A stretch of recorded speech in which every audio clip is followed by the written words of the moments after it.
9 news और मैं हूं आपके साथ आयुषी श्रीवास्तव। कांग्रेस के सीनियर नेता गुलाम नबी आजाद ने रविवार को प्रधानमंत्री नरेंद्र मोदी की प्रशंसा करते हुए उन्हें अतीत को भी छुपाया नहीं। उन्होंने कहा कि आजाद ने जम्मू कश्मीर में कार्यक्रम में कहा कि मुझे कई नेताओं में कई चीजें अच्छी लगती हैं, मैं गांव से हूं और मुझे इसे लेकर गर्व भी है, जैसे हमारे प्रधानमंत्री को है। वे खुद कहते हैं कि वे खुद भी नहीं थे ऐसे, बर्तन मांजते थे और चाय बेचते थे। हम सियासी तौर से उनके खिलाफ है, लेकिन कम से कम जो अपनी असलियत है उसको नहीं छिपाते हैं। जो अपनी असलियत छुपाते हैं वो भ्रम में जीते हैं।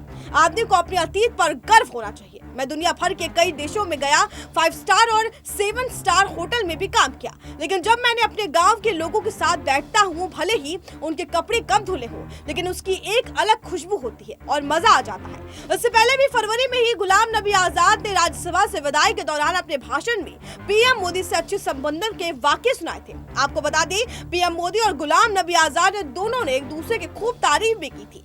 गुलाम नबी आजाद की टिप्पणी तब आई थी जब कांग्रेस नेताओं के एक समूह ने, जिसे J30 कहा जाता है, ने शनिवार को जम्मू कश्मीर में बैठक की थी। इस समूह में कांग्रेस के कई बड़े नेता शामिल हुए और राहुल गांधी के मतभेद की बात की जाती है। J30 की बैठक में गुलाम नबी आजाद को पार्टी का नेतृत्व करने के तौर पर आगे किया गया था। वहीं J30 की बैठक को कांग्रेस के शीर्ष नेतृत्व में खुले विद्रोह के तौर पर देखा जा रहा है।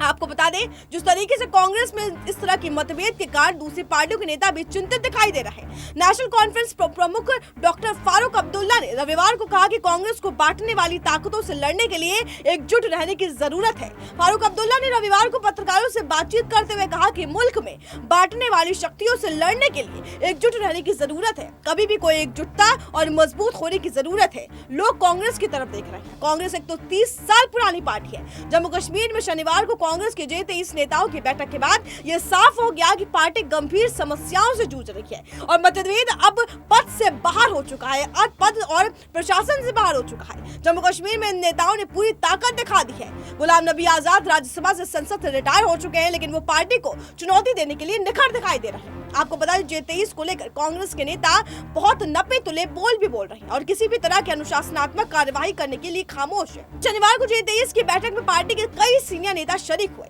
आपको बता दें, इनमें हरियाणा के पूर्व मुख्यमंत्री भूपेंद्र सिंह हुड्डा, आनंद शर्मा, कपिल सिब्बल, मनीष तिवारी, राज बब्बर, विवेक तनखा के अलावा गुलाम नबी आजाद भी शामिल हुए।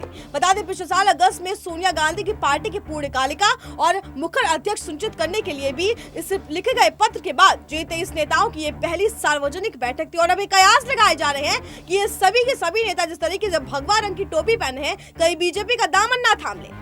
गुलाम नबी आजाद को फिर से राज्यसभा भेजने पर कांग्रेस खामोश है। आपको बताएं, J30 के बाकी नेता भी पार्टी से खुद को अलग थलग बता रहे हैं। आजाद ने शनिवार को रैली में कहा था कि वो राज्यसभा से रिटायर हो सकते हैं, लेकिन रणनीति से और राजनीति से नहीं हुए हैं। इस रैली में कांग्रेस के एक और सीनियर नेता आनंद शर्मा ने 2 टूक भाषण भी दिया था। आपको बता दें, आनंद शर्मा ने कहा था कि एक पार्टी पद और रैंक से दे सकती है, लेकिन ये जरूरी नहीं कि जिन्हें पद दिया जाता हो वो जननेता बन जाएंगे। शर्मा ने कहा था कि ये जो भी नेता आए हैं, उन्होंने कांग्रेस में राजनीति और रणनीति की शुरुआत यूथ कांग्रेस से ही की थी।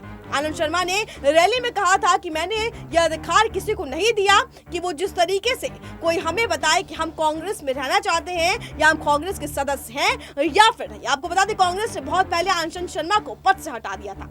उन्होंने कहा कि हमने इस पार्टी को बनाया है और मजबूत किया है, राहुल ने नहीं किया है। हम कांग्रेस में एकता पर भरोसा करने वाले लोग हैं। वही रैली में कपिल सिब्बल ने कहा कि सच्चाई है कि कांग्रेस कमजोर हो रही है, इसलिए हम यहाँ जुटे हुए हैं। हम इससे पहले भी एक साथ थे और हमने साथ मिलकर पार्टी को मजबूत किया है। सिब्बल ने आगे कहा कि विमान में एक उड़ान भरने के लिए एक अनुभवी पायलट की जरूरत है और इसको पायलट की जरूरत पड़ती भी है। वही विमान ठीक से काम करे, उसके लिए भी एक इंजीनियर की जरूरत पड़ती है और तमाम लोगों की जरूरत पड़ती है। गुलाम नबी आजाद दोनों भूमिका आसानी से निभा सकते हैं। आजाद देश के हर राज्य के हर जिले तक में कांग्रेस को अच्छी तरह से समझते हैं।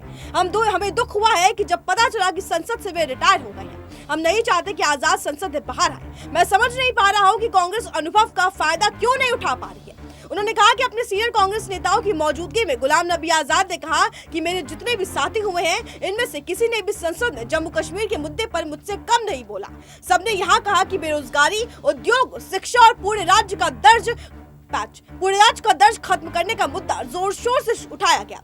वहीं जम्मू कश्मीर में J23 नेताओं की बैठक को लेकर भी दिल्ली में कांग्रेस की तरफ से सीधी सादी कोई प्रतिक्रियाएं नहीं आई है। आपको बता दें कि कांग्रेस प्रवक्ता अभिषेक मनु सिंघवी ने कहा कि जम्मू कश्मीर रैली में शामिल हुए सभी नेता कांग्रेस परिवार का हिस्सा हैं। अभिषेक मनु सिंघवी ने कहा कि जम्मू में जितने भी नेता शामिल हुए हैं वो सभी पार्टी के सम्मानित सीनियर नेता हैं। पार्टी में इनका होना हमारे लिए गर्व की बात है। ये सभी कांग्रेस परिवार के हिस्से हैं। और गुलाम नबी आजाद के अनुभव का इस्तेमाल करने वाली सिब्बल की टिप्पणी पर सिंघवी ने कहा कि कपिल सिब्बल का बिना नाम लिए उन्होंने कहा कि जो ऐसा कह रहे हैं वो कांग्रेस के इतिहास की उपेक्षा कर सकते हैं। आजाद कांग्रेस से करीब 40 साल तक संसद में रहे।